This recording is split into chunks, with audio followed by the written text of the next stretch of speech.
Malam saya tiba di Maumere, malam itu juga seperti terjadi keributan di rumah. Di keliling rumah itu ada kucing berkelahi berhantam mulai dari jam sekitar 9 sampai jam 10, 11, 12. Ribut kucing, bahkan ada bunyi kera, padanya kera di kota itu tidak ada. Ribut, ribut luar biasa. Nah, besok pagi ini mama saya ini kan mama saya yang mama saya itu dari keturunan warisan keluarga mereka itu mempunyai apa istilahnya apa kekuatan spiritual, saya tidak tahu apa, tapi itu warisan keluarga itu kuat sekali itu mama saya. Nah, dia datang, dia bilang, panggil nama Ricardus, ini engkau baru datang 1-2 malam ini nih, kok kami rasa lain ya, suasananya panas dan tadi malam udah bilang, iya mama saya dengar gitu. Dan terus terang saya paling takut itu mama. Kalau bapak saya lawan, omong saya lawan, dan itu biar kadang-kadang bapak angkat kelewang, kejar, pukul, tapi saya tetap lawan. Kalau mama saya paling takut. Dia bilang, kau harus omong, ini apa ini? Saya bilang, tidak mama, tidak bapak. Dia bilang, tidak, saya tahu. Mama ancam, saya yang melahirkan engkau, saya tahu persis apa ini masalahnya. Kau harus bicara. Akhirnya sudah, saya harus mengaku. Ternyata waktu kelas 3 di SPMA itu, saya mendapatkan satu pisau. Pisau itu mata tajamnya ada 3. Yang waktu itu yang tuannya yang memberi saya itu, dia bilang ini trisula. Trisula ini, dia bilang, adik, ini saya sudah isi. Saya tanya, isi apa? Saya waktu masih bodoh-bodoh. Pokoknya saya isi, ini ada kekuatannya. Oh, kau mau? Sudah, saya mau. Nah, dengan cepat-cepat saya mau. Akhirnya karena begini, saya sering jaga dia punya kios. Dan maaf, orang yang memberi saya ini dia dari apa keturunan apa suku Kedar, bangsa Kedar, dari Islam. Dia kasih, saya mau ambil. Ternyata pisau itu sudah diisi akhirnya diisi dengan segala macam kekuatan, guna-guna apa segala macam kayak gitu. Nah, saya bawa. Saya terpaksa mengaku kepada mama. Mama bilang, itu lihat. Nah, boy, mama marah saya habis-habisan. Saya bilang, tidak mama, saya minta maaf, saya minta ampun. Nah, akhirnya saya serahkan itu pisau saya itu, dan apa yang mereka melakukan terhadap pisau itu, mereka taruh di ember, minta maaf, dorang taruh air, kemudian rame-rame dikencingin.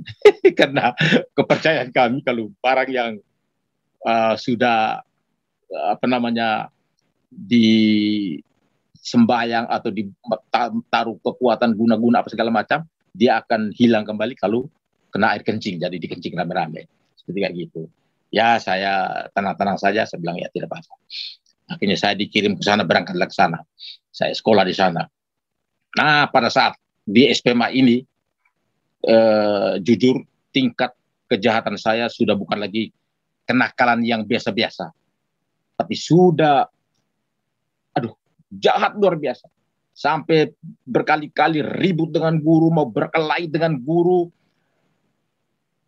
curi anjing, ayam, semua saya lakukan itu. Dan saya tidak tahu, saya kalau melakukan itu semuanya, saya merasa heroik, merasa bangga. Nah, kemudian ajak teman-teman kami lakukan yang sama. Itu luar biasa. Itu saya mulai belajar merokok segala macam. Tetapi keterlibatan saya di soal pacaran itu kurang, hampir tidak lihat. Itu saya harus jujur, itu kurang. Itu benar punya pacar, tetapi hanya menggila-menggila. Hanya kalau namanya curi, kacau, dan berkelahi itu pasti setiap minggu. Di sekolah curi segala macam, pisang, beras di asrama. Akhirnya waktu kan kami tinggal di asrama, saya diusir. Diusir dari asrama. Saya keluar, diusir.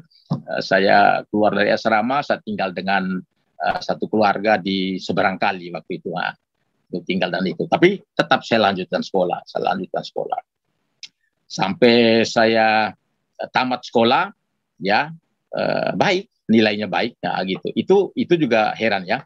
Jadi coba lo kadang-kadang tidak pernah belajar, tapi kok nilainya baik. Ya, mungkin itu talenta yang sebenarnya juga Tuhan berikan kepada saya. Setelah selesai sekolah, saya kembali ke Maumere, lapor bapak mama, orang tua saya, saya sudah pulang sekolah. Nah, ini kejadian pertama yang saya perlu kasih tahu sebelum saya lupa, karena ini mengerikan. Haleluya, puji Tuhan.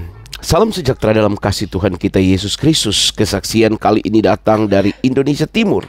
Bagaimana kuasa dan mujizat Tuhan yang bekerja di daerah ini, Maumere. Saudara-saudara, bagaimana seorang bisa bertemu dengan kebenaran firman Tuhan Yesus yang benar. Ia kemudian mengakui dengan sejujurnya bahwa kuasa dan mujizat itu hanya ada dalam Yesus Kristus. Ini mengejutkan kita, saudara-saudara ya. Namun kita percaya hanya Tuhan Yesus yang sanggup melakukan hal-hal demikian. Saudara, tanpa berlambat waktu, mari kita dengarkan sendiri kesaksian ini selanjutnya. Selamat menyaksikan. Tuhan Yesus kiranya memberkati. Haleluya. Saya sadar benar bahwa kesaksian itu konsekuensinya berat, gitu. Kalau kita saksi dusta, jangankan di akhirat, di surga, di dunia pun kita pasti akan mendapatkan hukuman. Itu ada pasal dan ayatnya. Maka saya benar-benar paham itu, sehingga saya betul-betul katakan bahwa kesaksian malam hari ini adalah kesaksian pribadi saya yang berdasarkan fakta dan data, di mana, kapan saya bertemu Tuhan, dan bagaimana Dia memproses saya sampai saat hari ini. Itu kesaksian saya. Jadi saya perlu sampaikan itu supaya teman-teman yang mendengarkan bisa memahami itu. Ini kesaksian pribadi saya. Tentu kalau pribadi saya berarti saya dan seluruh kehidupan saya masa lalu sejak lahir sampai dengan saat ini. Baik Bapak, Ibu, saudara-saudara kekasih, saya mulai dengan saya dalam keluarga saya. Jadi kami ini, nama saya benar tadi Ricardus Eduardus Sareng, nama panggilan saya yang sekarang itu adalah Edu Sareng, tapi sering teman-teman dan keluarga sekarang memanggil saya Edu. Kalau keluarga inti saya biasanya panggil saya Ricardus. Itu. Saya lahir di satu kampung yang dari kota Maumere ini, di Flores itu sekitar 15 atau 17 kilometer. 66 tahun lalu saya lahir. Jadi lahir di sana, dan ketika saya berusia 3 tahun, orang tua saya memboyong kami seluruhnya. Kami satu keluarga ini kami 9 orang. Kami 9 orang ya. Jadi kakak saya pertama ya, dengan sampai kami 9 orang ini, saya adalah anak putra ke-8. Jadi di keluarga kami ini ada 5 orang saudara laki-laki saya dan 4 orang saudara perempuan saya. Jadi semua kami boyong sekitar 62 tahun lalu kami ke kota Maumere. Sehingga waktu itu semuanya berubah. Artinya keluarga saya dulu di kampung itu bertani, sekarang di kota ayah saya akhirnya kerja sebagai papa lele. Jadi jual kunyit, bawang, apa segala macam di pasar, namanya Pasar Alok, jual seperti itu.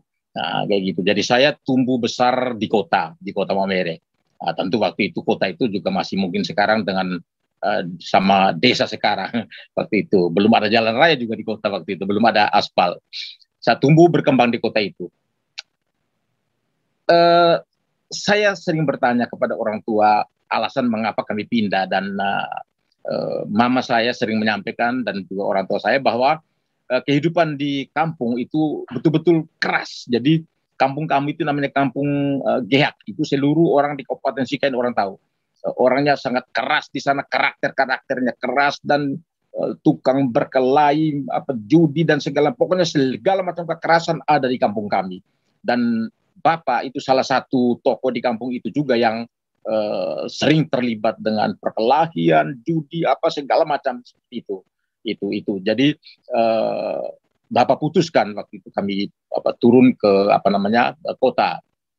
Tapi menariknya begini, kakak kami pertama itu dia eh, karena hubungan dekat dulu itu waktu pastor Belanda yang datang di kampung kami, hubungan dekat dengan keluarga kami itu luar biasa, sehingga kakak ini sekitar berapa puluh tahun lalu itu dia diminta seperti itu untuk dia masuk sekolah seminari. Jadi kakak saya pertama ini dia melanjutkan SMP sama SLTA-nya itu di seminari sampai kelas yang terakhir, yaitu kelas SMA kelas 3. Dan pada saat dia mau pindah ke Leder Road, tempat di mana kakak ini harus mengikuti kuliah filsafat dan kemudian teologi, tetapi pada saat mau pindah itu ada informasi dari tempat pendidikan itu di Mataloko di barat, di Flores bagian barat ini, bahwa mereka omong sama kakak saya bahwa kamu tidak ada panggilan, jadi kamu harus kembali ke rumah kayak gitu. Dia cukup menyesal, tetapi dia kembali, akhirnya dia kembali ke rumah, kemudian dia menjadi anak pertama di keluarga kami, dan luar biasa kakak ini, terus terang kami semua itu menjadi panutan dari kakak ini. Nah, setelah kami turun ke kota, beliau juga kerja di pemerintahan dan guru beberapa saat, akhirnya dikirim sekolah. Nah, dikirim sekolah saat itu dan dia ambil sekolah di pertanahan, dulu agraria. Nah, sehingga dia jadi kepala agraria itu cukup lama di beberapa kabupaten seperti itu. Kemudian yang lain semua, karena kami turun ke kota ini, maka hampir semua kami, hanya ada sekitar satu orang saja. Semua yang lain bersekolah karena kami di kota. Jadi orang tua banting tulang apa segala macam untuk kami bersekolah. Kami sekolah, ada yang sarjana keperawatan, ada yang sarjana kehutanan, kemudian ada yang guru dan segala macam kayak gitu, ada STM semua. Jadi kami bersekolah itu suatu berkat betul dari keluarga. Bagaimana mereka memutuskan pindah dari gunung, dari kampung ke kota, seperti itu. Itu keluarga saya. Kemudian saya di kota, besar di kota, dengan pergaulan dengan teman-teman di kota. Kemudian saya masuk SD. Setelah SD itu tamat SD, saya tidak tahu waktu itu, tapi saya masih ingat betul itu ada juga informasi nasihat dari kakak, coba kau pergi seminari saja. Nah, saya tidak pernah tahu itu mau jadi apa, tapi seminari. Tapi nanti mereka, ini nanti jadi pastor kayak gitu. Saya ikut, jadi saya ikut ke seminari, ke seminari. Itu seminari itu dekat dengan kota Maumere di satu kampung namanya Lela, sekarang kecamatan Lela. Nah, seminari menengah jadi itu. Jadi saya ke sana. Tapi saya harus jujur bahwa saya tidak tahu di keluarga ini yang paling nakal, yang paling usil luar biasa itu saya itu saya tidak tahu, dan itu luar biasa. Saya di keluarga ini kadang-kadang kalau saya bersalah dan segala macam melanggar, itu tidak ada yang namanya kamu jangan begini, enggak, semua main kayu. Jadi kayu, dapat pukulan, dapat cubit apa segala macam, tapi saya sudah kebal seperti itu. Nah, jadi saya lanjutkan, jadi saya sekolah. Pergi di seminari itu di Lela 2 tahun saya. Hanya 2 tahun, sama nasibnya seperti kakak. Kalau kakak saya masih baik, sampai SMA tamat, saya hanya 2 tahun disuruh pulang. Kenapa? Saya harus jujur, nakal. Jadi saya berkelahi. Di seminari itu juga berkelahi dan curi. Saya curi. Bukan curi apa-apa, tapi kalau ada di taman atau di belakang sekolah itu ada papaya masak, pasti saya panjat, maka ambil kayak gitu. Nakal luar biasa, tidak bisa diatur. Akhirnya hanya 2 tahun, orang suruh saya pulang, juga sama informasinya bahwa kamu tidak ada panggilan, jadi kamu kembali. Jadi saya pulang ke kota, ambil saya punya peti, dulu tidak ada koper, jadi kami pakai peti kayu ini, peti kayu pakai selot itu, saya bungkus dengan saya punya tikar semua. Saya tunggu truk di jalan, taruh di truk, saya pulang ke kota. Sampai di sana saya kasih tahu orang tua bahwa Romo bilang saya tidak ada panggilan. Nah, mereka hanya ketawa. Ya sudah, dia bilang kalau begitu lanjutkan. Baru saya lanjutkan ke SMP. Lanjutkan ke SMP ya Pentom waktu itu. Kemudian sama. Jadi itu mulai dari setiap minggu itu pasti berkelahi. Pasti berkelahi, usil, ganggu sana sini. Saya tidak tahu. Nanti saya tidak tahu ini apa sebabnya. Tapi nanti sebentar saya kasih tahu ternyata ada sebabnya ya. Kemudian tamat SMP, saya disarankan oleh keluarga juga bahwa kamu pergi sekolah di sekolah yang kalau selesai sekolah langsung dapat kerja, yaitu di SPM Abowai. Di SPM Abowai itu di di Ngada. Ngada itu satu kabupaten di Flores bagian agak barat sedikit sebelum Flores Barat Manggarai. Nah, di situ nambah satu kecamatan Bowai. Itu ada satu sekolah SPMA yang bagus sekali. Nah, akhirnya saya dikirim ke sana, berangkatlah ke sana. Saya sekolah di sana. Nah, pada saat di SPMA ini, jujur tingkat kejahatan saya sudah bukan lagi kenakalan yang biasa-biasa. Tapi sudah, jahat luar biasa. Sampai berkali-kali ribut dengan guru, mau berkelahi dengan guru, curi anjing, ayam, semua saya lakukan itu. Dan saya tidak tahu, saya kalau melakukan itu semuanya, saya merasa heroik, merasa bangga. Nah, kemudian ajak teman-teman kami lakukan yang sama. Itu luar biasa. Itu saya mulai belajar merokok, segala macam. Tetapi keterlibatan saya di soal pacaran itu kurang. Hampir tidak lihat, itu saya harus jujur, itu kurang. Itu benar punya pacar, tetapi hanya menggila-menggila. Hanya kalau namanya curi, kacau, dan berkelahi itu pasti setiap minggu. Di sekolah curi segala macam pisang, beras di asrama. Akhirnya waktu kan kami tinggal di asrama, saya diusir. Diusir dari asrama. Saya keluar, diusir.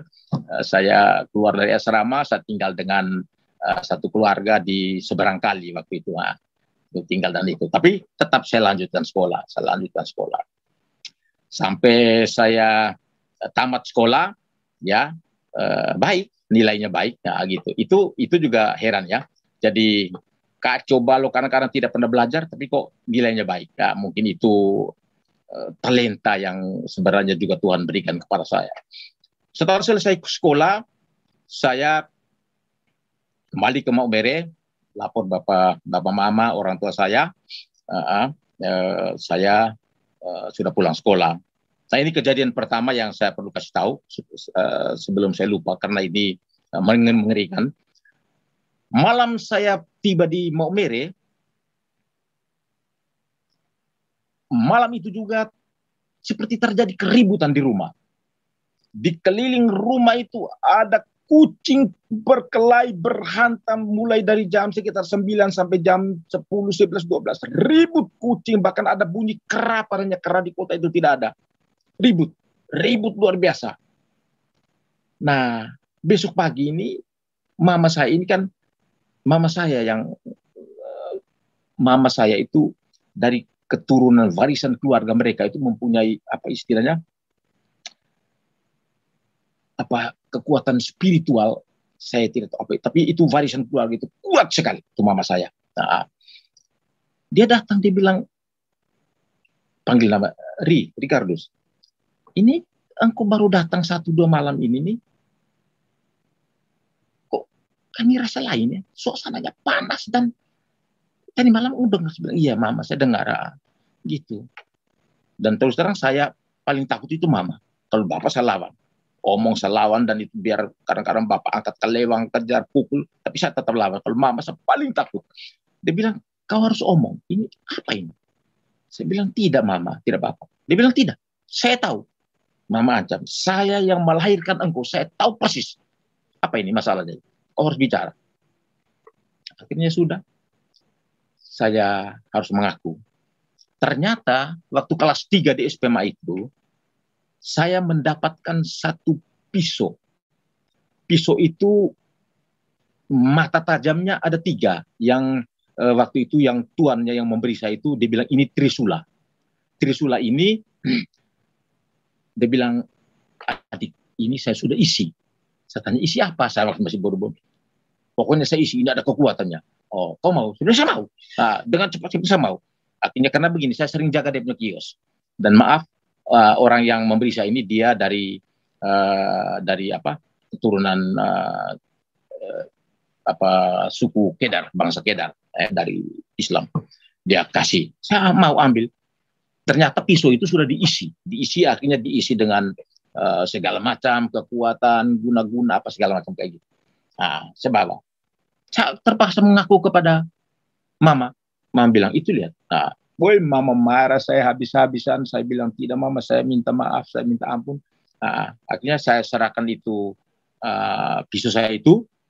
Dan apa yang mereka melakukan terhadap pisau itu, mereka taruh di ember, minta maaf, dorang taruh air, kemudian rame-rame dikencingin. Karena kepercayaan kami kalau barang yang sudah apa namanya disembayang atau ditaruh kekuatan guna-guna apa segala macam, dia akan hilang kembali kalau kena air kencing, jadi dikencing rame-rame. Seperti kayak gitu. Ya saya tenang-tenang saja, saya bilang ya tidak apa-apa. Oke, jadi setelah itu saya tanya, saya bilang apa Bapak, Mama, dan saya kasih tahu, saya mau kuliah, saya belum bisa mau kerja. Memang saya bisa kerja, tapi saya mau kuliah dulu. Akhirnya bilang, oke, kalau mau kuliah, oke silakan. Saya bilang, tapi jangan jauh-jauh. Jadi akhirnya saya diminta supaya kuliah di Kupang, di ibu kota provinsi di Kupang. Dan waktu itu saya ingat betul, saya ke Kupang pakai kapal minyak yang itu saya ke Kupang. Waktu itu belum ada pesawat, tapi sudah saya ke Kupang. Saya masuk di Fakultas Keguruan jurusan biologi. Nah, waktu itu tahun 78 kalau tidak salah, saya lupa ya. Tapi itu di Fakultas Keguruan jurusan biologi. Dan saya kuliah bagus, berjalan baik. Kenakalan tetap jalan, tapi saya tetap kuliah sampai dengan semester ketiga. Nah, pada saat semester ketiga ini di kampus, saya mendapat informasi dari radio bahwa ada dari kantor kehutanan, kantor kehutanan itu waktu itu saya ingat, sekarang itu adanya di satu kampung yang namanya Air Nona, itu di Kupang, kantor kehutanan. Dia menginformasikan bahwa kantor itu membutuhkan tenaga-tenaga muda yang tamatan SMA, istilah dulu SMA Paspal, sekarang saya tidak tahu apa SMA Paspal, pasti alam, dan juga sekolah-sekolah kejuruan pertanian, yaitu di SPMA. Dibutuhkan beberapa orang, nanti kalau lulus seleksi, dia langsung akan dikirim ke Jawa, ke Sulawesi, ke Bogor, atau ke Madiun. Saya mendengar ini kalau selesai seleksi, lulus dan dikirim ke Jawa, waduh, langsung hilang semua pikiran saya untuk kuliah. Saya selama di SPMA juga saya dengar Jawa itu begini, hebat, bagus, oh luar biasa di Jawa. Jadi hilang semua pikiran saya untuk kuliah. Saya bilang, tidak, saya harus berjuang supaya saya ke Jawa. Nah, akhirnya saya lamar. Saya berangkat ke kantor itu, daftarkan, dan syukur saya mendapatkan kesempatan untuk lulus, dan kami berangkat. Kami ada sekitar berapa puluh orang berangkat. Dan pertama-tama dalam hidup ini, saya naik pesawat terbang. Woi, bahagianya luar biasa. Tetapi juga keringat dingin luar biasa ketika di atas. Yang sekarang baru saya tahu yang namanya turbulensi. Wah, itu saya sampai pegangan di kursi, teriak sana sini karena baru pertama itu. Hai, luar biasa. Tapi setelah dia mendarat, saya lega. Waktu itu saya dapat bagian untuk ikut kursus itu di Madiun. Itu kursus itu namanya kursus keahlian khusus tentang konservasi alam. Konservasi alam. Nah, selesai kursus itu langsung saya kelompok kami itu selesai kursus kami mendapatkan surat SK, dan saya tidak mengerti waktu itu karena saya tidak tahu sama sekali. Dan ini Bapak SK. Ternyata SK itu kami mendapatkan surat keputusan untuk menjadi pegawai negeri pusat itu. Jadi saya bawa kertas, kemudian dapat kerja langsung kerja, datang sampai ke provinsi kerja, kemudian setelah di provinsi saya ke kabupaten. Nah, orang tua tanya, "Lu, kamu katanya di Kupang," segala macam. Baru saya langsung bilang, "Bapak, Mama, saya sudah berhenti sekitar, kursus waktu sekitar 1 bulan ke 2 bulan. Saya sudah berhenti kita 3-4 bulan lalu. Kenapa? Ini saya baru pulang dari Jawa. Nah, saya pulang baru dari Jawa, saya pergi kursus gitu. Jadi karena saya bilang saya pergi kursus, baru kakak saya tahu bahwa saya ada bawa SK itu, mereka tidak marah. Tidak marah. Mereka bilang, ya sudah kalau tidak mau kursus, kalau mau kerja, akhirnya saya kerja. Saya dapat tugas pertama itu di Maumere, menjadi koordinator di proyek Impres Penghijauan di kantor bupati. Dan waktu itu saya dekat sekali dengan kepala subdir pembangunan waktu itu yang membidangi program ini. Seperti itu. Nah, kemudian di Maumere sekitar 1 tahun, saya dipindahkan ke Lembata. Dan dipindahkan ke Lembata, di sana hanya sekitar 1 tahun lebih. Saya tidak tahu,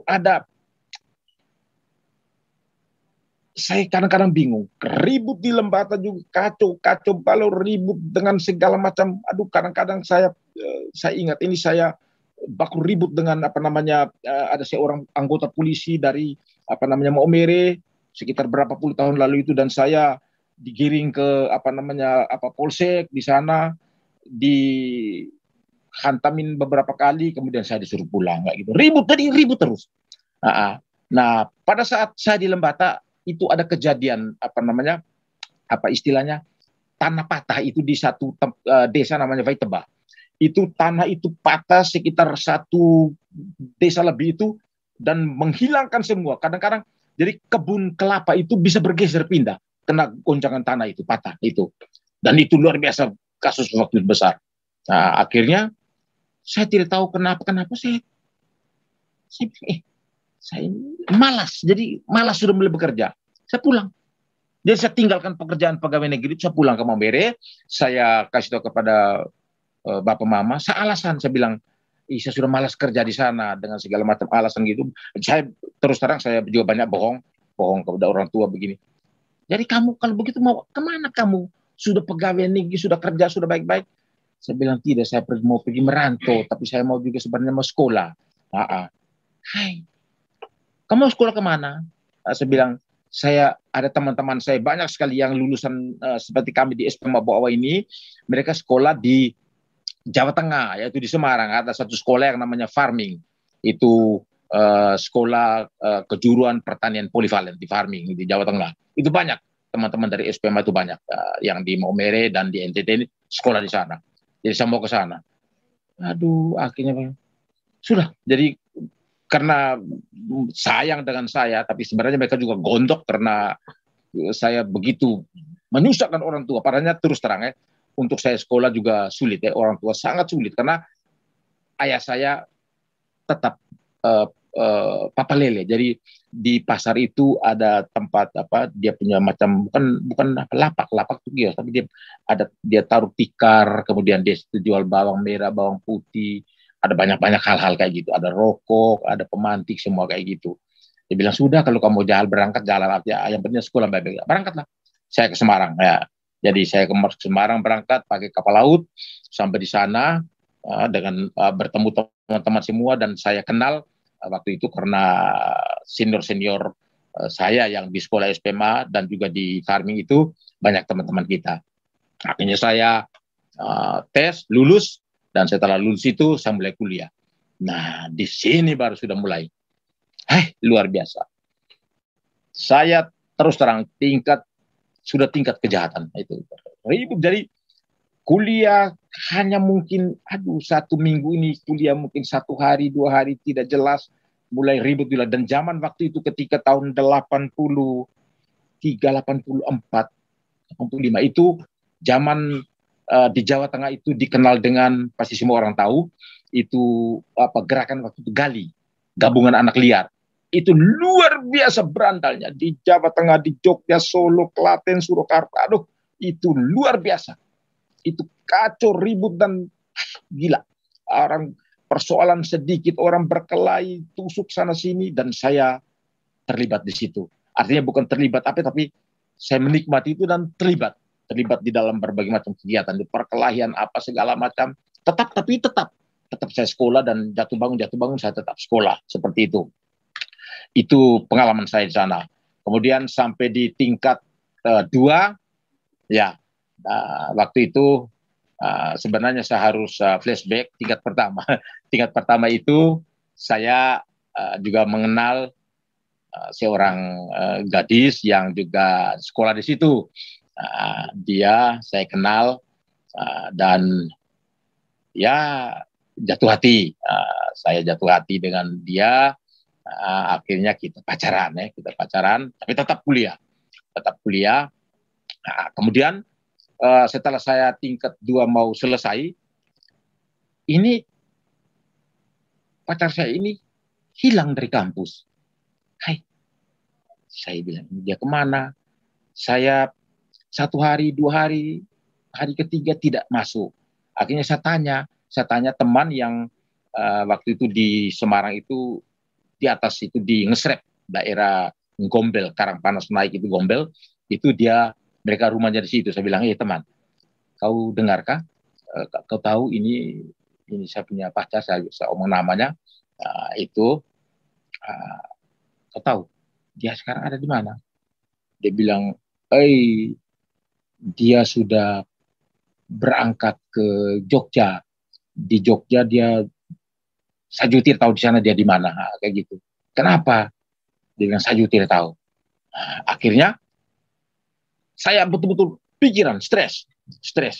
Saya bilang, ini kenapa? Apakah mungkin karena saya kah? Apa segala macam. Tapi dia tahu bahwa waktu itu saya pacar dengan dia.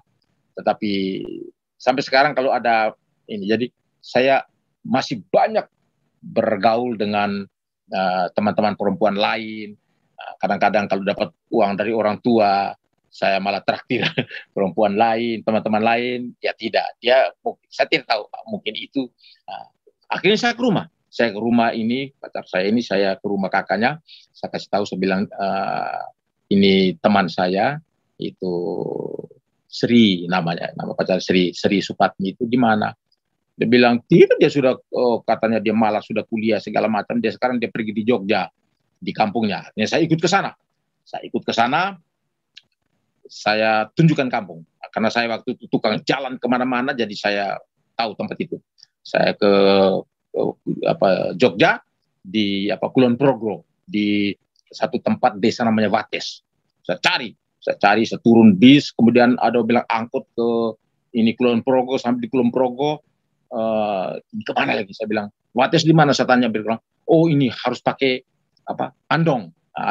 Jadi saya pakai andong, kemudian ke sini. Saya bilang, tunjuk ke sana. Saya tanya dia, ini bapak tirinya, itu dia imam di masjid, kayak gitu. Akhirnya oh ya, kami kenal ke sana, diantar. Pas saya turun dari andong itu, dia keluar, dia juga ke sana. Saya lari ke sana, saya peluk dia, saya minta maaf, saya bilang saya minta maaf segala macam, maaf. Lalu dia bilang, kenapa kau pulang? Dia bilang, tidak, saya sudah malas sekolah lah, kayak gitu. Dia bilang, tidak, pasti ada masalah lain. Tapi dia bilang, tidak, saya sudah malas sekolah, karena sebenarnya itu bukan jurusan saya untuk pertanian. Tidak. Bilang, oke. Akhirnya di situ satu malam, saya bermalam di situ. Saya bilang, kita pulang besok, boleh? Kita pulang, mau? Saya bilang, mau pulang. Nah, di dalam perjalanan saya kasih tahu. Saya bilang, begini, Sri, saya serius dengan, walaupun saya belum ada pekerjaan, masih kuliah, tapi saya serius. Akhirnya dia juga terima, dia mau. Oke, dari akhirnya dia pulang ke rumahnya, saya tetap ke kos saya di kota, di Semarang, untuk lanjutkan kuliah. Akhirnya beberapa bulan kemudian, setelah itu saya naik tingkat 3, pertengahan tingkat 3, saya datang melamar dia. Jadi orang penganggur, hidup dia kacau balau, sana sini, lamar perempuan. Saya datang lamar.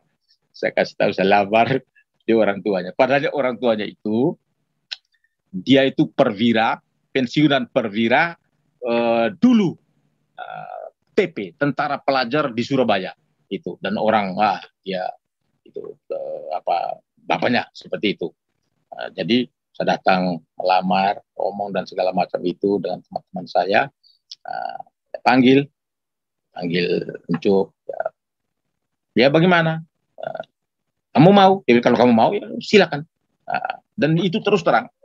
Ini keluarga ini yang baru saya rasakan bahwa mereka tidak pernah mempertanyakan saya agama apa, tidak pernah mempertanyakan itu. Mereka semuanya serahkan kepada anak mereka. Akhirnya setelah itu lewat beberapa bulan saya pindah.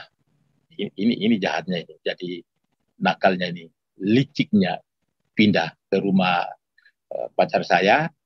Itu tentu saya harus jujur ya, karena kehidupan di kota itu luar biasa kerasnya waktu itu. Kemudian makan minum juga. Orang tua waktu itu setiap bulan hanya memberi kami uang. Saya uang itu 25.000 waktu itu. Tapi ya besar juga.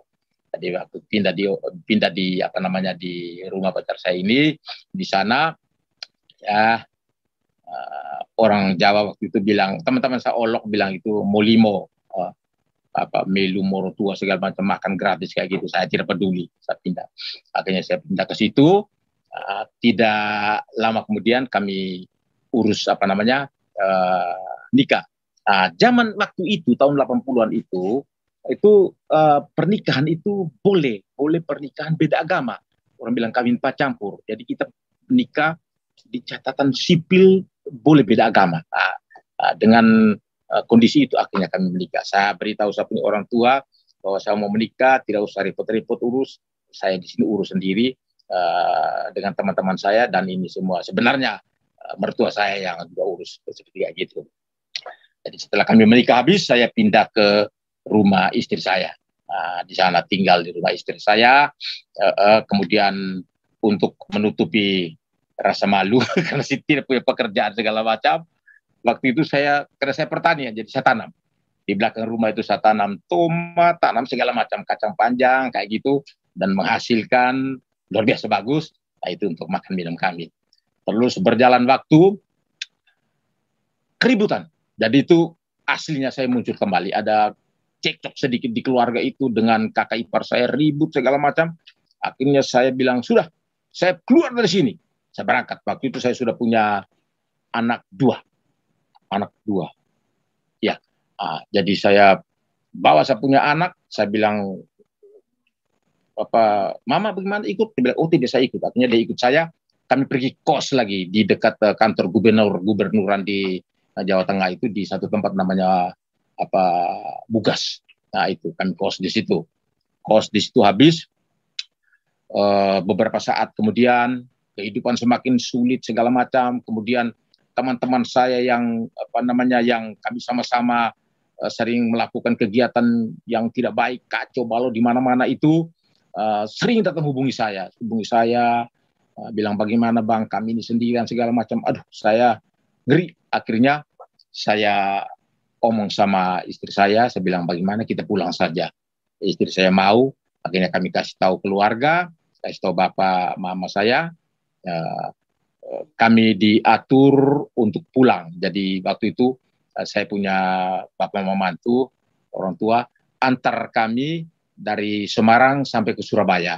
Kebetulan waktu itu bapak mantu saya juga kerja di Surabaya. Dia sebagai seorang arsitek ya. Jadi selesai dia waktu pensiunan tentara pelajar itu, dia punya kemampuan itu, dia arsitek. Kami berangkat ke Maumere, itu bawa ke Maumere, dibiayai dengan pesawat. Sampai tiba di Maumere, sudah itu saya tidak tahu ya. Jadi kehidupan saya betul-betul mulai aslinya saya itu sudah mulai muncul kembali. Jadi tidak pernah ada rasa aman, damai, dan puas dengan sesuatu. Saya sampai ke Maumere, saya cari tahu, saya dengar informasi bahwa ada satu perusahaan besar, yaitu perusahaan perkebunan kapas, yang dia punya kantor pusatnya ada di Jember. Gitu. Dia membuka kantor di situ, di Maumere, dan membuka kebun di situ. Waktu itu di Flores ini ada 5 kabupaten. Jadi pusatnya di Maumere. Saya datang lamar. Saya datang lamar. Pertama saya datang cari tahu informasi. Saya minta saya mau bertemu dengan pimpinannya. Itu kemudian saya bertemu dengan pimpinan itu di perkebunan itu disebut ADM, administratur. Ya. Jadi saya ketemu, kami diskusi segala macam ini. Kemudian saya sudah tahu informasinya. Saya bilang Pak, kok di sini nih semua orang Jawa yang kerja di sini ya. Tidak ada satupun orang-orang kami punya. Kalau kami punya orang itu pasti security atau yang urus di lapangan namanya pembimbing. Tapi kalau yang di kantor ini semua total orang Jawa. Dan iya, tidak apa-apa Pak, tidak apa-apa. Lanjut aja terus Pak. Iya, ada suara dogi ya. Maaf. Ya, tidak apa-apa, tidak apa-apa. Coba Ya. amankan.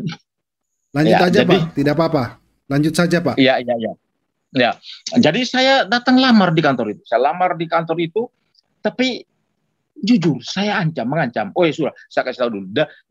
Waktu di perguruan tinggi itu, saya mengikuti dua kegiatan. Satu itu bela diri, dan yang kedua itu di resimen mahasiswa.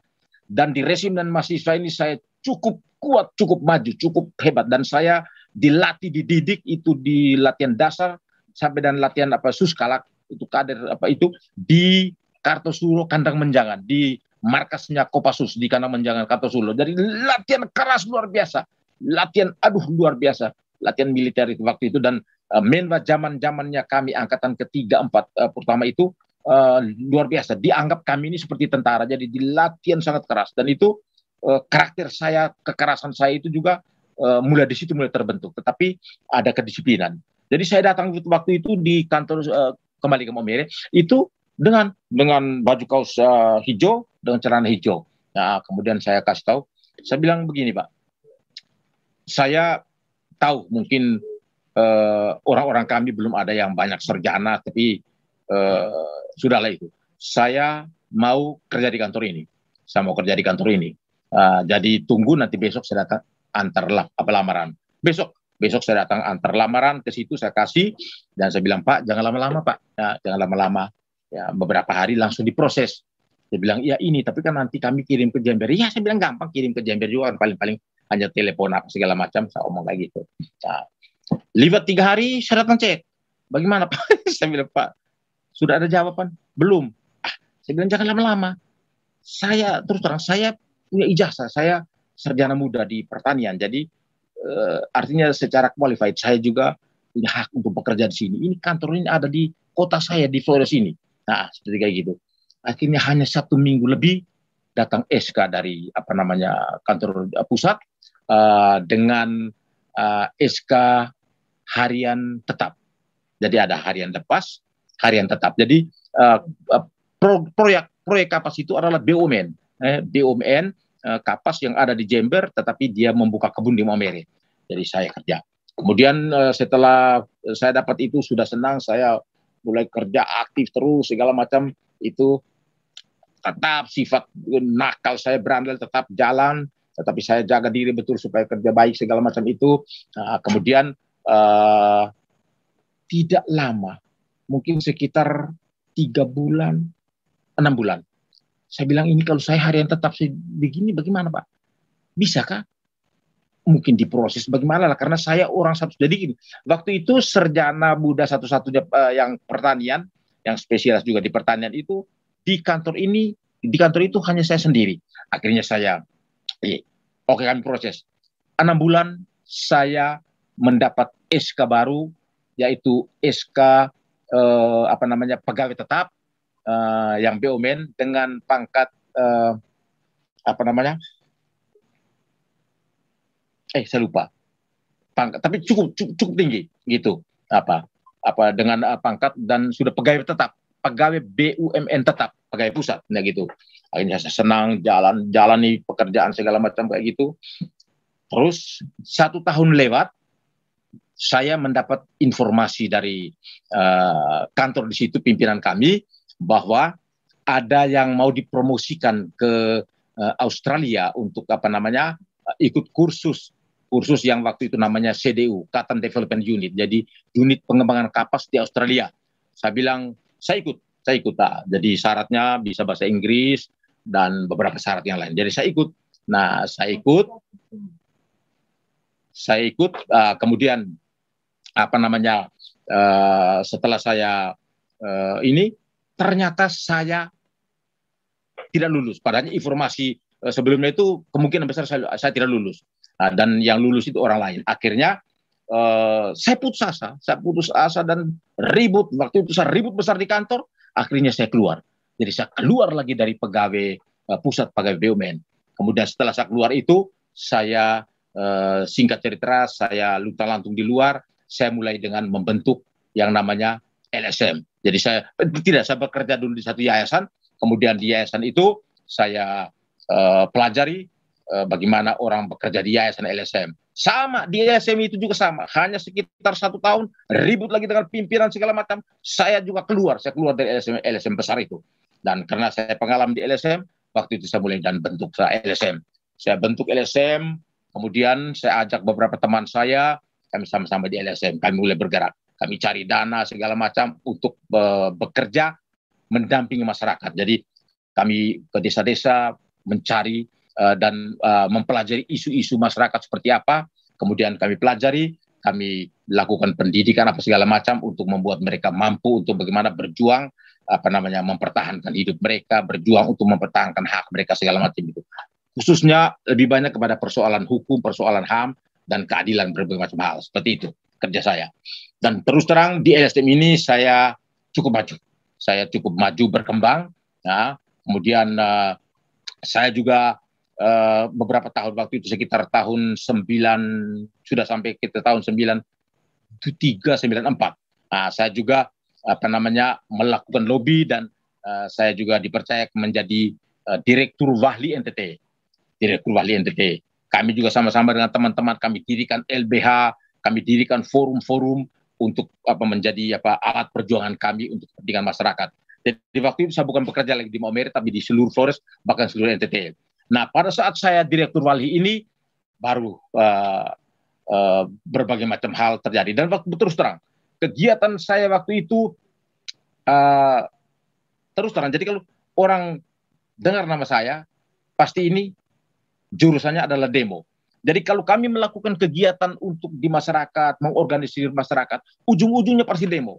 Dan pada saat demo itu betul-betul brutal. Jadi brutal bukan kekerasan fisik, tetapi verbal. Jadi kata-kata kami jorok, kasar. Kalau kami lobby atau demo di DPR, kami kata-kata orang luar biasa. Dan itu konyol betul-betul. Tetapi waktu itu saya, jujur saya katakan, saya tidak pernah merasa bersalah. Bahkan saya merasa seperti heroik, seperti pahlawan. Luar biasa, senang kalau itu ditepukin tangan segala macam, orasi di mana-mana, seperti begitu. Nah itu. Nah dalam kegiatan seperti itu, satu kali saya tersandung batu, yaitu pada saat ada laporan. Jadi ini ada laporan dari kelompok masyarakat. Waktu itu masyarakat itu adalah masyarakat buruh pelabuhan yang namanya TKBM, tenaga kerja bongkar muat di pelabuhan. Mereka melaporkan bahwa mereka menduga ada terjadi sedikit manipulasi daripada keuangan kelompok mereka, uang keuangan TKBM mereka. Mereka laporkan kepada saya. Ada beberapa kelompok ketua-ketua buruhnya datang ke saya, langsung saya koordinir teman-teman saya di di Walhi dan LSM jaringan, kami lakukan diskusi. Kami mendapatkan sinyal bahwa ada pelanggaran dalam arti ada sedikit manipulasi, dan itu kami menduga seperti itu. Nah biasanya kami menduga seperti itu sebelum kami mau ajukan gugatan ke pengadilan, itu saya membuat satu surat surat posisi, orang bilang position paper. Jadi bagaimana saya membuat surat sebelum itu digugat ke orang yang kami duga melakukan itu. Kemudian tembusan kemana-mana. Celakanya terjadi di sini. Karena kecongkakan, kesombongan, saya merasa betul-betul saya hebat, mendampingi masyarakat, ngatain orang di mana-mana. Surat yang saya buat itu tidak melalui koordinasi dari teman-teman saya hukum.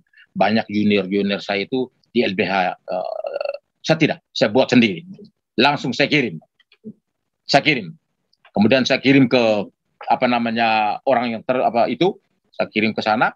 Kemudian mereka membaca.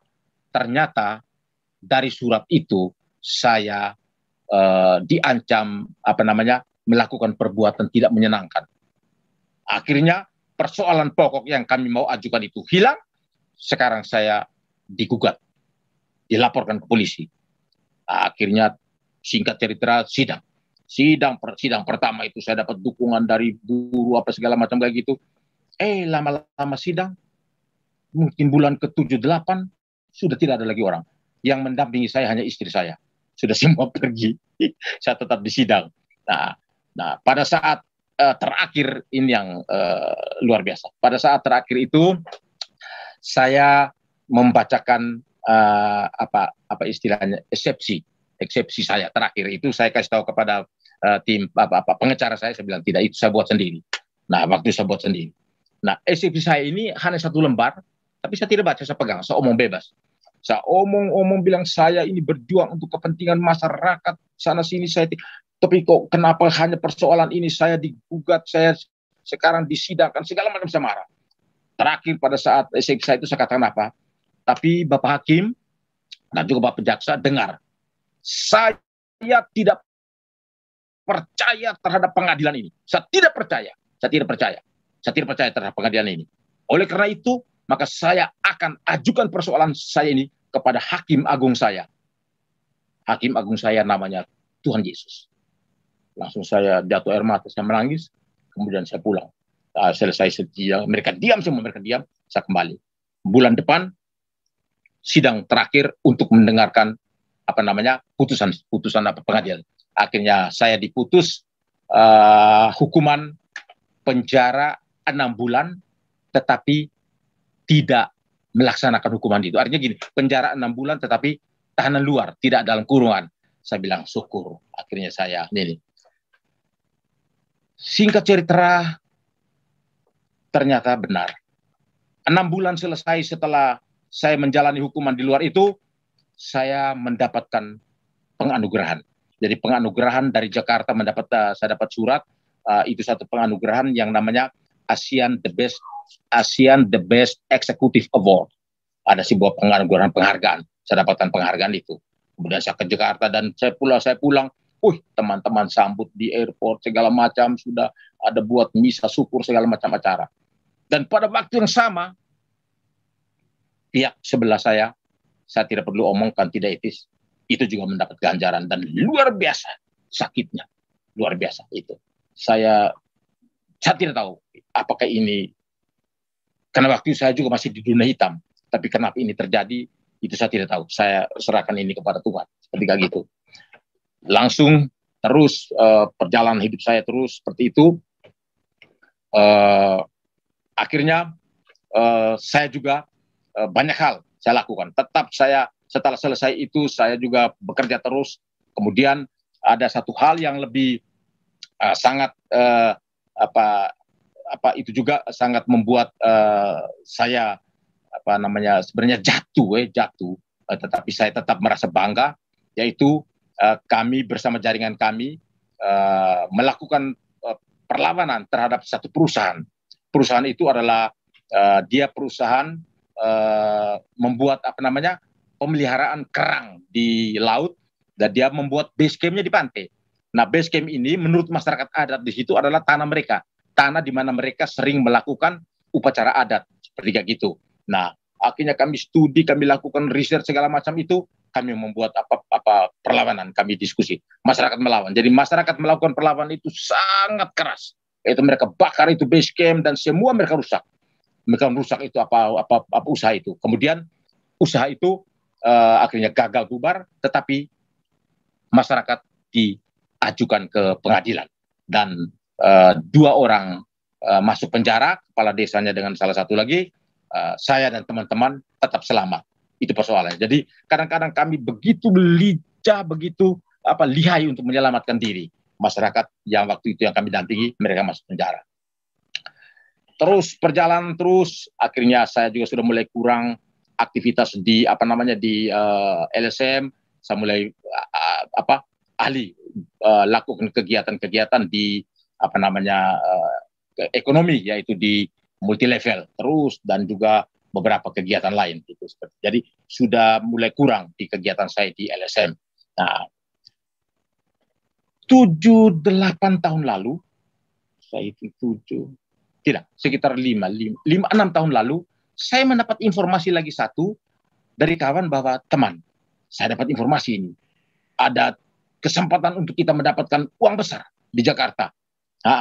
Uang besar sekali. Ada perusahaan, ada orang-orang yang ada teman-teman kita juga di Jakarta.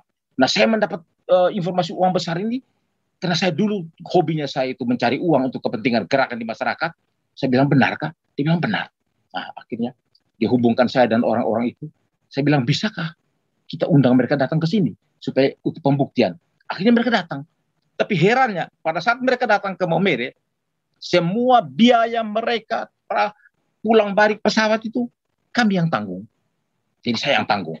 Saya dan teman-teman saya itu kami tanggung. Kemudian kami buat pertemuan di Maumere, dan pada saat pertemuan itu juga kami memobilisasi masyarakat, beberapa orang untuk ikut dalam kegiatan itu, dan kami janjikan bahwa mereka akan mendapatkan uang untuk modal kegiatan mereka. Akhirnya selesai kegiatan proses di Maumere, mereka kembali ke Jakarta. Pada saat mereka kembali ke Jakarta, mereka minta supaya ke Jakarta. Maka saya juga ke Jakarta. Nah, sampai di Jakarta, kami diinapkan, bukan di Jakarta, di Bekasi. Kami diinapkan di Bekasi di satu hotel yang namanya Losmen Kebun di Bekasi. Saya kurang tahu, tapi itu kami menginap di situ. Saya mulai curiga, ini kok orang-orang yang katanya mempunyai jaringan, bahwa punya dana besar segala macam di luar negeri sampai triliunan ini. Jujur saya lihat kok penampilannya tidak bonafit kayak gitu. Tapi saya ikuti saja. Kami hanya 2 hari di hotel itu, langsung disuruh kami minta pindah ke kos. Kami pindah ke kos tidak jauh dari situ, dan luar biasa kosnya. Di lantai, tidak punya apa-apa, hanya di lantai kosong dengan tikar. Kami di situ. Tapi saya ikut saja karena saya sudah terlanjur ke sana. Nah, mungkin teman saya ini curiga. Teman saya yang ajak saya, dia curiga mungkin dapat informasi bagaimana. Tiba-tiba dia pergi lebih dulu. Dia tinggalkan saya sendiri. Akhirnya saya sudah mulai luntang-lantung di situ. Dari kos itu tidak lama, tidak nyaman, saya pindah lagi ke kos yang lain. Nah, ke kos yang lain, ke teman saya juga. Teman-teman kami satu jaringan itu yang katanya mendapatkan banyak uang itu. Kayak gitu. Tidak lama di situ, saya juga pindah lagi ke kos yang lain. Ada satu kos lagi. Ada sekitar 4 kos selama hampir 1 tahun lebih, di 1,5 tahun di Jakarta. Nah, terakhir saya di kos di Bekasi, saya mendapat telepon dari suara itu bos saya. Bos yang katanya dia uang banyak itu, dia bilang, Edu, ke sini saja. Kita kos di sini. Oh, saya bilang, baik. Di mana? Dia bilang, dia tunjuk alamatnya. Nah, tapi waktu itu terus terang saya tidak terlalu paham itu Jakarta. Tapi waktu itu sebenarnya saya bukan sendiri. Saya juga sudah ajak dengan satu keluarga saya, ikut saya untuk ikut bagaimana untuk mendapatkan uang itu. Akhirnya saya bilang, kita tidak ada uang ini, coba kamu cari jalan. Akhirnya dia lama di Jakarta, dia minta temannya untuk bantu kami dengan mobil, bantu kami ke sana. Nah, kami masuk di kos itu di Jakarta Selatan, di daerah Tebet. Nah, kami dua masuk, dia di belakang, saya di depan. Saya jalan ke depan, saya lihat tidak ada orang.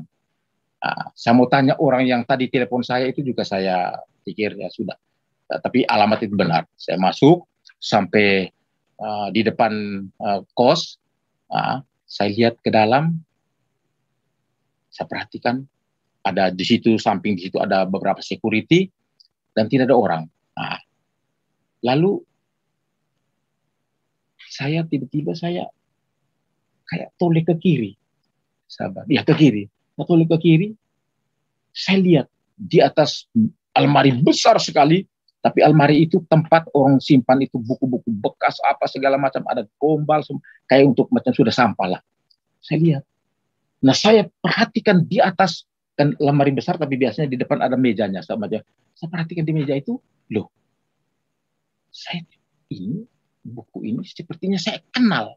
Sepertinya saya kenal. Walaupun saya bilang apakah ini Alkitab atau Al-Quran ini saja. Saya seperti ini, seperti disuruh saya mendekat. Saya ke sana. Saya mendekat ke sana. Luar biasa. Saya raba itu. Ternyata itu Alkitab. Jadi Alkitab itu sudah kotor, motor, sudah aduh luar biasa kotornya, terhambur di situ. Ada beberapa Alkitab. Saya lihat-lihat, saya raba-raba, saya pegang, saya rasa, walaupun benar hampir 40 tahun saya tidak pernah baca Alkitab, tapi saya tiba-tiba saya rasa sedih. Saya sementara pegang-pegang begitu, tiba-tiba ada suara dari belakang. Om, lihat apa? Saya kaget. Tiba. Oh ibu. Saya bilang, ini, oh itu Alkitab. Iya ibu. Nah, saya bilang, ibu boleh saya pinjam kah? Dia bilang, boleh. Tapi kalau mau ambil juga ambil saja. Kami sudah tidak pakai lagi itu, saya sudah taruh geletakkan situ aja. Sudah sekitar 4 tahun. Saya taruh jaga gitu. Saya kaget. Tidak dipakai lagi. Saya bilang, oh baik-baik ibu-ibu. Lalu saya ambil. Saya ambil Alkitab itu, saya susun baik-baik. Saya pikul semua. Ada 2 atau 3 Alkitab. Ada tongkat gembala. Kemudian ada buku satu yang namanya khotbah yang transformatif. Ada majalah gereja Tiberias, kemudian ada satu buletin trust itu punyanya Erastus Sabdono, itu ada di situ. Saya kumpulkan semua, saya bawa ke atas. Nah Alkitabnya seperti ini. Tatan tolong, coba yang putih itu. Coba kebaca. Alkitab. Nah, itu Alkitab itu salah satu Alkitab. Itu ditulis ini Alkitabnya seperti ini, dan ada tulisnya, ada pemiliknya. Siapa namanya? Coba baca. Pendeta John Adiguna, SUTH. Pendeta John Adiguna, SUTH. Itu pemilik dari Alkitab itu. Itu Alkitab yang pertama itu. Dan ada 2 Alkitab lagi tapi tidak ada. Kemudian tongkat gembala. Mana tongkat gembala? Nah ini ada alamatnya, pasti teman-teman tahu yang di Jakarta. Ini tongkat gembala. Tongkat gembala. Nah, nggak gitu. Coba baca, dia punya alamatnya. Ya. Alamat Jalan Manggis. Jalan Manggis 2, nomor 7, RT 3/04. Ya. Kemudian apa? Dr. Suharjo. Nah, di Jakarta, di Tebet, Jakarta Selatan. Nah, gitu. Ini saya yakin ini alamat kos itu. Alamat ibu kos itu. Seperti itu. Nah, jadi kalau umpamanya saudaraku pendeta John Adiguna kalau mendengar bahwa ini Alkitab Anda yang saya dapat itu waktu itu, dan sudah dibuang di tempat itu di situ, dan ibu itu katakan bahwa kami sudah tidak pakai lagi, kalau mau ambil. Jadi itu yang saya ambil. Jadi sekarang itu kemudian dengan beberapa buku, tapi buku itu ada yang saya belum dapat seperti itu. Itu ceritanya. Kemudian begini, akhirnya saya bawa Alkitab ke atas. Pertama yang saya bikin itu apa? Saya ambil saya punya minyak rambut, kemudian dengan kertas ini saya lap bersih, dan tiap saya lap bersih. Mulai malam itu saya mulai baca. Jadi saya baca itu Alkitab sampai dengan 2-3 jam sampai saya ngantuk, saya tidur. Nah, saya sudah lupa segala macam perjuangan kami untuk mencarikan dana besar, saya sudah lupa. Saya baca, tiap hari saya baca. Kemudian saya sudah beranikan diri. Waktu itu karena saya mau kembali, saya takut. Karena ada informasi di kabupaten di tempat saya ini bahwa waktu itu kami menipu masyarakat gitu, ambil uang dari masyarakat, tapi sebenarnya persoalannya bukan itu kan. Tapi sudah, saya takut pulang. Akhirnya saya mulai bekerja. Tetap saya bekerja. Dan saya bekerja apa? Ya terus terang, dulunya saya kemana bisa begitu cari uang untuk banyak orang, sekarang harus untuk makan saya mulai bekerja. Saya ikut di derek. Jadi ada satu teman saya, dia punya derek, saya ikut untuk tarik rantai derek itu segala macam urus gitu, dari derek mobil dari Jakarta ke Surabaya bolak-balik kayak gitu. Hanya untuk dapatkan uang sedikit supaya saya bisa makan. Apapun saya kerjakan, saya bantu security di situ malam-malam jam 3 bangun, saya sapu di tempat yang saya nginap situ, kayak gitu. Akhirnya saya kontak mama, saya bilang istri saya bilang, Ma, saya mau pulang. Mama bilang, baik, pulang saya sudah, tidak apa-apa, pulang saja. Itu ada masalah di sini nanti kita hadapi sama-sama. Tapi saya tidak punya uang. Akhirnya saya kontak kakak perempuan saya. Juga kakak perempuan saya juga udah bilang tidak. Saya tidak mau kasih kau uang. Nanti kalau kasih kau uang, kau pakai kemana-mana lagi. Saya hanya mau kasih kau tiket. Saya bilang baik. Jadi akhirnya kasih saya tiket, kemudian uang untuk boarding pass segala macam. Saya minta lagi di kakak saya yang lain, kayak gitu. Akhirnya waktunya saya kembali. Setelah saya kembali ke Maumere, saya datang di rumah. Saya senang. Nah, semua keluarga saya terima saya. Mereka tidak musuh dengan saya, dia terima saya. Mereka peluk saya. Kemudian saya peluk mama, saya minta maaf mama. Saya minta ampun mama. Selama ini saya mengkhianati mama. Hidup saya penuh dengan dosa. Saya melakukan perzinahan di mana-mana. Saya bohongin mama. Tapi saya tahu sebenarnya mama tahu. Mama tahu persis. Semua saya minta maaf ke mama, anak-anak saya minta maaf. Saya bilang saya sudah bertobat. Saya ceritakan segala macam itu. Baru mereka percaya. Dan hari ketiganya saya langsung minta anak saya yang bungsu, dan juga dengan anak saya pertama.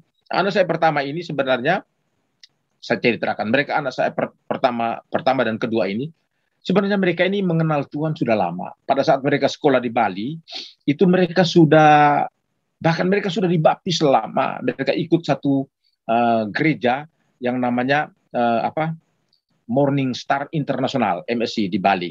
Seperti itu. Jadi mereka lebih dulu. Tapi pada saat mereka selesai kembali kuliah, mereka kembali lagi Katolik. Karena mungkin mereka takut saya marah, segala macam, mereka kembali lagi. Hanya anak pertama saya ini kan karena dia punya bertunangan dengan orang Timor yang punya agama Kristen Protestan, akhirnya dia masuk Protestan. Jadi setelah kembali ke Maumere itu, hanya 3 hari saya langsung kasih tahu kepada keluarga dan saya bilang, saya mau tolong carikan gereja, karena gereja, kemudian mereka bilang, oh gereja karismatik sekarang di sini ada satu gereja Betel Jemaat Siloam. Akhirnya kami ke gereja waktu hari Minggu, kami ke gereja ikut ibadah, dan terus terang jujur saya bodoh-bodoh, saya tidak tahu apa-apa. Saya hanya lihat orang melompat, menari, menyanyi, menangis, bahasa roh, saya bingung, saya tidak tahu lagi gitu. Akhirnya saya ikuti saja. Selesai gereja ini, saya pergi salaman dengan Bapak Gembala, dan Bapak Gembala sekarang itu Bapak Minggus, dia sekarang sudah meninggal lah. Bapak Minggus ketemu saya, Bapak Minggus kaget luar biasa. Saya baru omong bahwa saya mau bergereja di situ. Beliau bilang apa? Kebetulan waktu itu ada juga wakil gembala yang sekarang sudah jadi gembala kami. Dia bilang, kamu kenal tidak ini Edu Sareng ini ya? Mereka bilang, kami kenal, kami dengar suaranya. Dia bilang, ini orang hebat. Orang hebat. Tapi saya pusing ini, hebat ini artinya apa? Dia bilang dulu waktu dia masih di Bali ada satu program besar di masyarakat yang dilakukan oleh jemaat kita di sini. Jadi ternyata proyek Mutiara yang pemeliharaan itu yang dirusak oleh masyarakat, dibakar, buang segala macam itu, sampai dengan kepala desa masuk penjara itu, pemiliknya adalah jemaat di GB Siloam.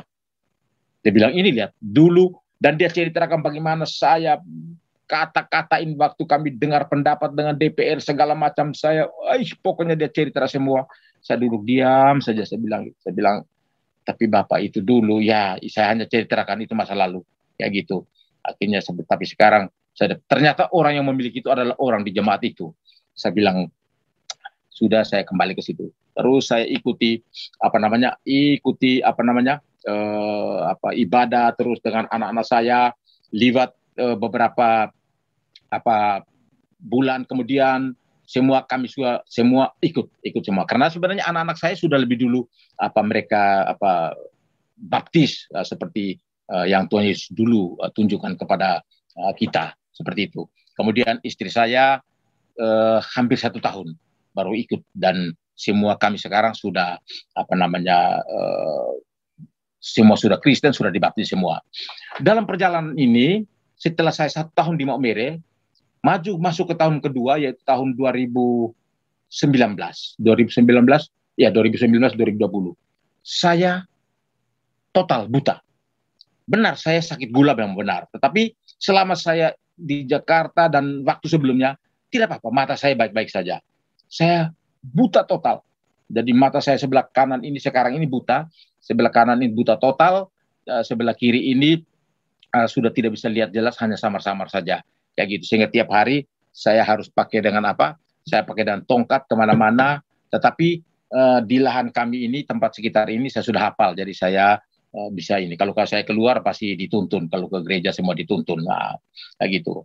Jadi tetap beribadah, kemudian itu, dan kebiasaan saya untuk setelah saya buta ini, saya bingung. Akhirnya saya minta anak saya bilang tolong downloadkan itu Alkitab audio. Nah di sini yang tiap hari sampai dengan detik ini saya dengarkan firman Tuhan itu sampai 7-8 jam. Setelah itu kalau saya jenuh, saya langsung dengar lagu rohani kemudian khotbah. Jadi selama 3 tahun saya kembali dari Jakarta itu, semua Facebook saya tinggalkan, semua yang saya tinggalkan. Saya hanya dengar khotbah, dengar lagu rohani, dengan dengar firman Tuhan. Sehingga yang namanya perjanjian baru dari Kejadian sampai Wahyu, perjanjian lama sampai baru, itu saya sudah bolak-balik 2-3 kali, 4 kali. Sedangkan kalau perjanjian baru itu terus-terus saya saya lebih konsentrasi di situ. Saya dengarkan itu, dan luar biasa. Pertama saya dengar, saya tidak mengerti, tapi terus saya akhirnya sekarang sudah banyak, akhirnya saya mulai banyak mengerti. Kemudian khotbah, semua para pendeta-pendeta yang bagus, yang terkenal di Indonesia ini saya khotbah. Mulai dari dengarkan informasi dari Christian Prince, kemudian penhamba Tuhan pendeta Gilbert Lumeonding itu saya tiap hari saya dengarkan. Kemudian Chris Marusama saya dengarkan.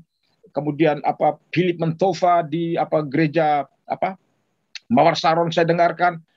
Ibu Nita, pendeta Nita saya dengarkan. Kemudian Elizabeth Nuning saya dengarkan, segala macam versi. Mereka ada yang bicara soal doa dan puasa, ada yang bicara soal pujian, penyembahan, segala. Saya dengarkan, tiap hari saya dengarkan itu, berulang-ulang kali saya dengarkan dan saya belajar. Tapi semua yang saya dengarkan itu biasanya terakhir saya saring kembali dengan Alkitab. Jadi Alkitab itu yang akan memberikan jawaban tentang apa yang saya baca, apa yang saya dengarkan, seperti itu. Itu tiap hari sampai dan detik ini. Ternyata sifat saya yang dulu tidak berubah. Jadi kebiasaan saya hampir 30 tahun bagaimana mendampingi masyarakat itu tidak berubah. Suatu ketika tahun lalu sekitar bulan awal-awal tahun 2021 tiba-tiba ada datang 2 orang di tempat saya. Mereka menyampaikan, dia bilang begini, mereka ada kasus sebenarnya, bahwa dia ada berita bahwa kami ada kasus. Kasus ini bukan tapi kami yang sendiri bikin, yaitu mereka menebang pohon kelapa di perkebunan misi Katolik itu sekitar 80 pohon, dengan juga pohon jati mereka tebang. Nah, kenapa mereka tebang? Pohon kelapa dan pohon jati itu ada di atas tanah yang memang waktu itu hak HGU, hak guna usaha itu punyanya misi Katolik yang mereka tanam kelapa itu. Tapi tanah itu mereka sudah reclaim karena dalam sejarah kepemilikan tanah itu sekitar 100 tahun lalu itu tanah mereka. Mereka ucapkan, dan itu saya dan beberapa teman kami mendampingi. Sudah hampir 25 tahun kami mendampingi itu. Nah, mereka melakukan penebangan itu, langsung mereka dilaporkan. Jadi dari keuskupan melaporkan mereka ke polisian. Malam-malam, sore-sore orang angkut mereka. Ada 32 orang angkut. Ada laki-laki, perempuan, anak kecil diangkut. Kemudian mereka di BAP sampai tengah malam. Kemudian mereka dikirim pulang. Ada sekitar 12 orang yang di BAP. Mereka bingung. Ini bagaimana kita mencari orang untuk supaya mendampingi mereka. Karena perlakuan mereka itu, kelompok yang lain di sekitar kampung itu juga tidak senang dengan mereka. Semua para pendamping kami, pendamping hukum apa segala macam, itu juga tidak senang. Mereka pergi minta untuk supaya mendampingi mereka. Kami ada masalah ini, semua orang tolak. Bilang itu kami tidak mau repot. Kamu orang sudah dampingi, kamu bagus-bagus, kamu pergi curi lagi seperti kayak gitu. Akhirnya mereka ingat itu satu perempuan sekitar 25 tahun lalu dia ikut dengan saya, ikut dengan di kelompok gerakan saya. Waktu itu dia masih muda, dia paham, dia dengar. Dia bilang dulu yang mendampingi kita pertama ini di sini, di kampung ini adalah, dia bilang Om Edu, Bapak Edu. Akhirnya dia ingat itu, besoknya dia panggil dia punya teman, dia ke tempat saya, dia ketemu saya. Dan pada saat dia ketemu saya sudah buta. Jadi saya buta, saya dengan tongkat. Aduh, dia juga menangis. Saya bilang, kenapa masalahnya? Kami diskusi. Dia bilang begini, Pak, kami ini di kampung kami tebang pohon kelapa. Misi punya itu dengan jati, tapi itu ada berdiri di areal tanah yang sudah kami klaim itu. Saya bilang, kenapa kamu tebang? Ya kami butuh, kami mau bangun rumah, mau bangun untuk karena kami punya rumah, Bapak tahu kan rumahnya jelek-jelek mereka. Jadi kami mau bangun rumah agak bagus kayak gitu, seperti itu, dari kami tebang. Lalu dia bilang kami sudah dilaporkan ke polisi dan tidak ada satu orang pun mau bantu kami. Orang bilang kami ini pencuri, seperti itu. Saya diam saja. Lalu Bapak bagaimana? Bapak anggap kami ini seperti apa? Apakah kami pencuri? Saya jujur, dengan serta-merta saya bilang begini, tidak, kamu tidak curi. Saya bilang, kamu tidak curi? Orang kaget. Iya, kamu tidak curi. Tetapi saya omong itu, saya punya dasar argumentasi. Akhirnya saya bilang, baik, kapan kamu diperiksa kembali? Mereka kasih tahu hari itu. Saya bilang, pada saat kamu diperiksa, kamu datang tuntun saya. Akhirnya mereka datang ke sini, mereka tuntun saya. Ke mereka ke polisi. Kemudian saya juga di sana. Di sana saya duduk diam saja karena saya juga sudah buta. Saya pakai tongkat, saya pakai masker. Mereka tidak kenal. Akhirnya lama-lama juga mereka kenal. Mereka bilang, oh itu Om Edu. Om Edu yang itu dulu mereka kenal saya. Wah, dia apa segala macam itu mendampingi mereka. Akhirnya mereka ini kami juga diskusi semua. Selesai itu saya bilang begini, kita ke Bupati. Saya bawa lagi mereka ke Bupati. Kami dialog dengan Bupati. Minta supaya bagaimana Bupati punya kebijakan agar mereka dibebaskan daripada, padahal mereka itu berita acara itu sudah mau pemeriksaan itu BAP itu mau dikirim ke kejaksaan untuk di proses selanjutnya. Nah, selesai di Bupati, saya pikir-pikir bilang tidak, kita harus langsung ke keuskupan karena uskup yang membuat tentu bukan uskup tapi bawahan-bawahannya itu yang membuat surat untuk supaya kamu ditangkap pada saat kamu mencuri mengambil kelapa itu. Akhirnya kami ke keuskupan. Sampai di keuskupan saya bertemu dengan uskup dan uskup itu kaget luar biasa juga karena dia kenal baik saya dan saya kenal baik dia pada saat dia masih belum jadi uskup. Seperti itu. Kami diskusi, saya bilang kami juga minta maaf, saya punya ini anggota-anggota ini kami kenal baik, apalagi perempuan itu nona itu juga kenal baik dan uskup. Akhirnya terakhir uskup bilang begini, baik, saya sudah ampuni semua, kami sudah ampuni. Tapi proses kita jalankan saja proses. Baik, tidak apa-apa. Akhirnya kami pulang. Saya bilang kita ini belum pasti ini. Akhirnya terakhir karena saya punya kebiasaan dulu mendampingi masyarakat, saya bilang tidak, ini harus kita bikin surat. Lalu kami rancang surat di tempat saya ini yang saya duduk ini. Kami merancang surat himbauan. Kami tujukan kepada Bapak Uskup dan juga tembusan ke polisi kemana-mana, ke bupati dan kemana-mana. Kami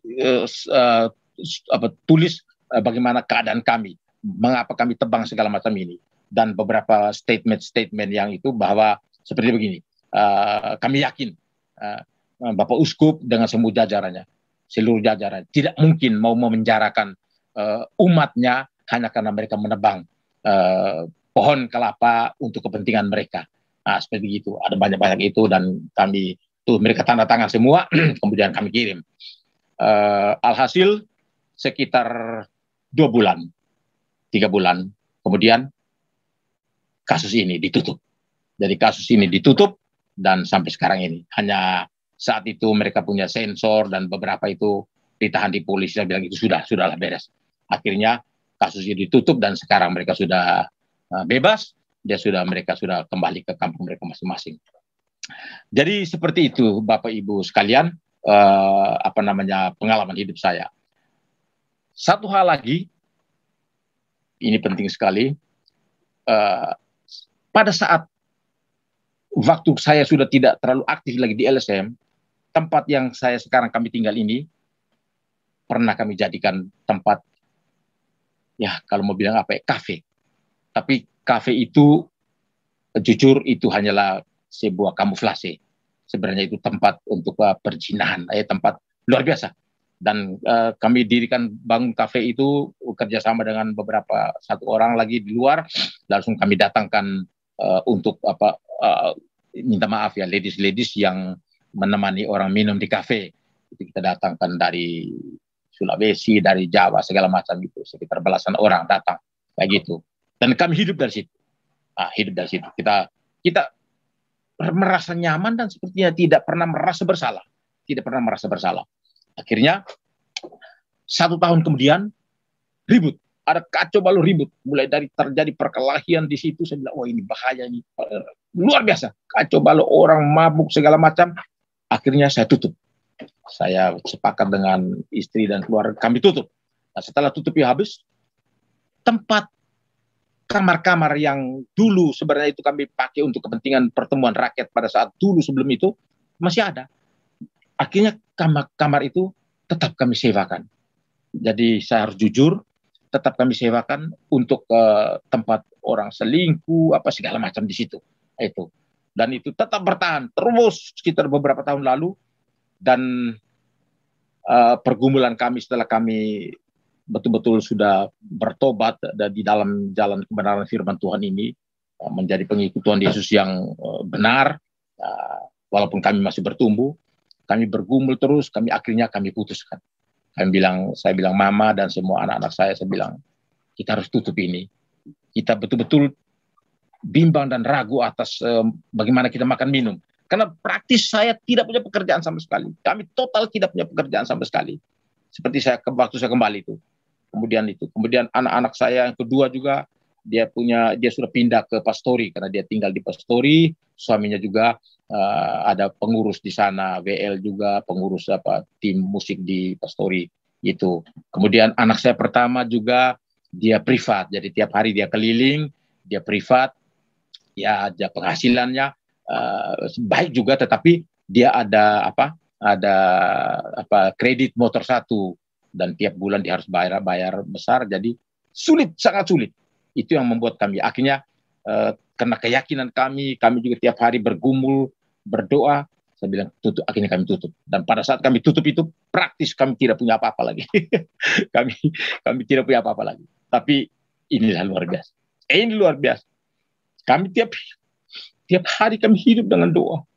Istri saya dibilang, maaf Bapak, beras ini tinggal 1-2 kilo ini.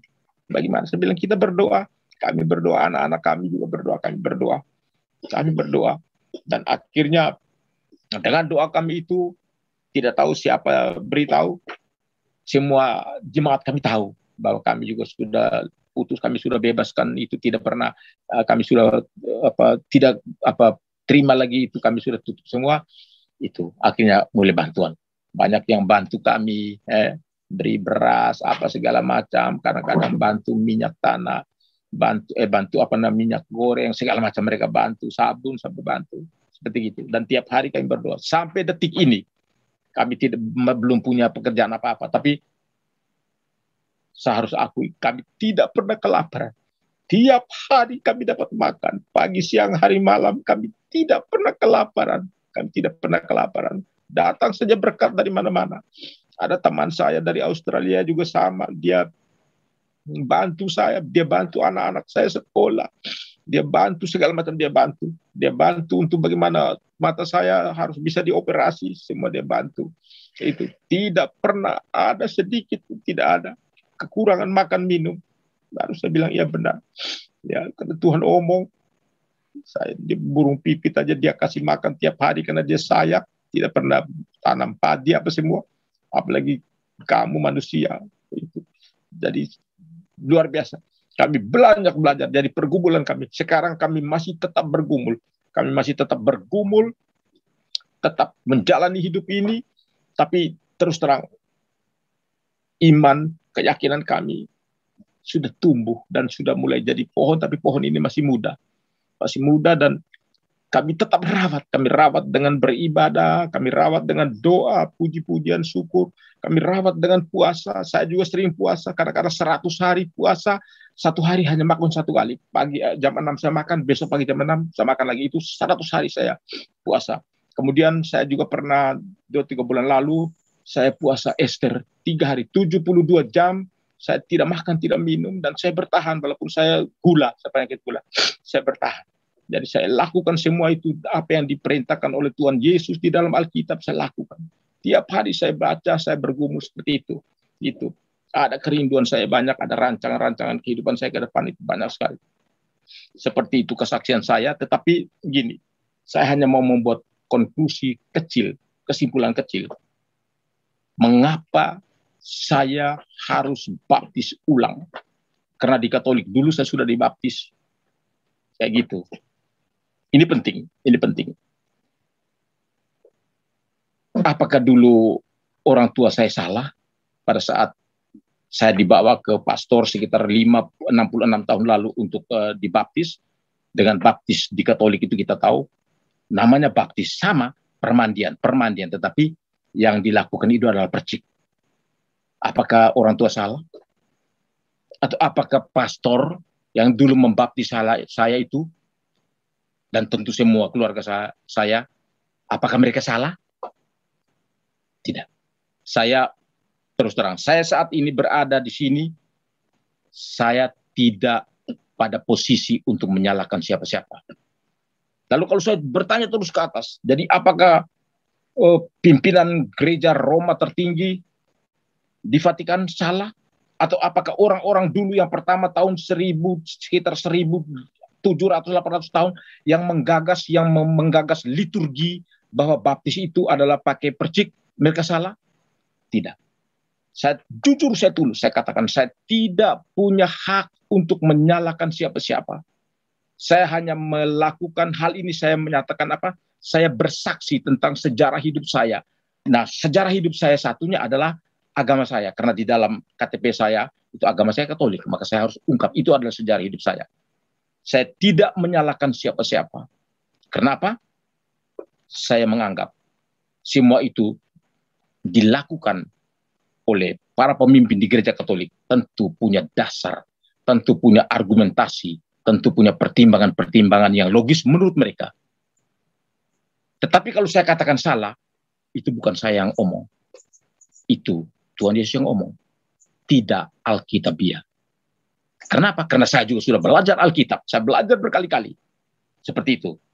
Jadi, mengapa saya baptis ulang? Karena saya hanya betul-betul dengan tulus dan rendah hati mengikuti Tuhan Yesus.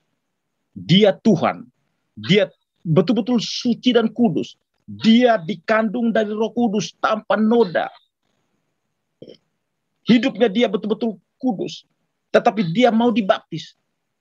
Yesus mau dibaptis itu bukan karena dia dosa, tapi karena dia mau memberikan petunjuk, teladan kepada umat, kepada orang yang kita sekarang ini. Dan yang satu, dia mau taat kepada Bapa di surga. Kita ingatkan pada saat mau dibaptis di Sungai Yordan oleh Yohanes Pembaptis, kan ada perdebatan, ada diskusi. Tidak, saya yang engkau harus baptis. Yohanes Pembaptis bilang begini, dia bilang tidak. Kau harus membaptis saya, lakukan saja. Yesus bilang apa? Lakukan saja supaya kita menggenapi apa yang dikehendaki oleh Bapa. Jadi baptis selam ini bukan kemauan Tuhan Yesus, bukan kemauan Yohanes Pembaptis. Bukan, tetapi itu adalah kehendak Bapa di surga. Lalu siapa yang mempunyai hak kuasa untuk bisa merubah? Alkitab berkata, tidak boleh satu orang pun menambah-nambah atau merubah dalam Alkitab, maka dia akan celaka. Itu jelas di dalam Alkitab. Tetapi apakah saya harus menyalahkan mereka? Tidak. Itu adalah kesalahan sejarah. Jadi menurut saya, kehidupan saya sebagai orang Katolik yang sekarang saya akui, itu adalah kesalahan sejarah hidup saya. Karena kesalahan sejarah hidup saya, maka saya harus merubah sejarah hidup saya. Ketika Tuhan Yesus bertemu saya, cegat saya di Jakarta itu, dan saya respon, dan sekarang saya ikut dia. Saya harus move on untuk mengikuti dia yang benar. Karena semua yang saya lakukan, semua yang Tuhan Yesus perkatakan ada di dalam Alkitab. Alkitab yang saya yang saya ketemukan dengan tidak sengaja itu. Itu yang saya lakukan. Jadi saya tidak ada pada posisi untuk menyalahkan siapa-siapa, tapi saya hanya melakukan move on, berubah untuk mengikuti dan memperbaiki sejarah hidup saya baru, yaitu apa? Bukan menjadi orang Kristen, tapi saya harus menjadi pengikut Tuhan Yesus yang benar. Pengikut Tuhan Yesus yang benar. Agama Kristen, agama apa saja. Sekarang ini, jujur saya katakan, saya banyak baca, saya banyak tahu, semua sudah menjadi jubah identitas untuk keperluan-keperluan yang jauh daripada tujuan mulia daripada Tuhan Yesus. Jadi itu kira-kira masih banyak yang bisa saya sampaikan yang masih, tapi saya pikir juga dengan berhubungan waktu, saya mungkin menyampaikan kesaksian saya hanya seperti demikian. Kurang dan lebihnya saya serahkan kepada Tuhan, dan saya yakin saya sangat berbahagia saat ini karena saya menunggu 4 tahun untuk bersaksi bagaimana Tuhan mencegat saya di sana, dan saya punya andil hanyalah apa? Hanyalah merespon panggilan Tuhan, hanya merespon, kemudian jatuh bangun, ikut di dalam pergumulan. Betul-betul dihancurkan saya, betul-betul dihancurkan. Saya buta. Sekarang baru saya tahu, dulu saya tidak tahu, tapi sekarang saya tahu. Ternyata saya dibutakan, itu Tuhan izinkan saya buta. Karena kalau saya tidak buta, jujur saya pasti akan tinggalkan tempat ini. Karena saya tukang jalan, kemana-mana saya jalan. Jadi Tuhan bilang, kau buta, supaya kau di rumah saja. Dan benar, saya di rumah saja sekarang 2 tahun. Karena saya di rumah, saya isi tiap hari dengan doa, baca Alkitab, dengar firman, dan dengar-dengar lagu-lagu rohani. Seperti itu. Nah, tapi saya tahu ke depan ini pasti mukjizat Tuhan akan terjadi untuk saya dengan cara apa saja. Tuhan akan menyembuhkan mata saya. Demikian. Puji Tuhan, Tuhan memberkati saudara. Teruslah bagikan tayangan di channel ini kepada sebagian banyak orang, agar supaya mereka juga diberkati sama seperti saudara. Sampai berjumpa lagi dalam program acara kami selanjutnya. Tuhan Yesus memberkati. Haleluya, puji Tuhan.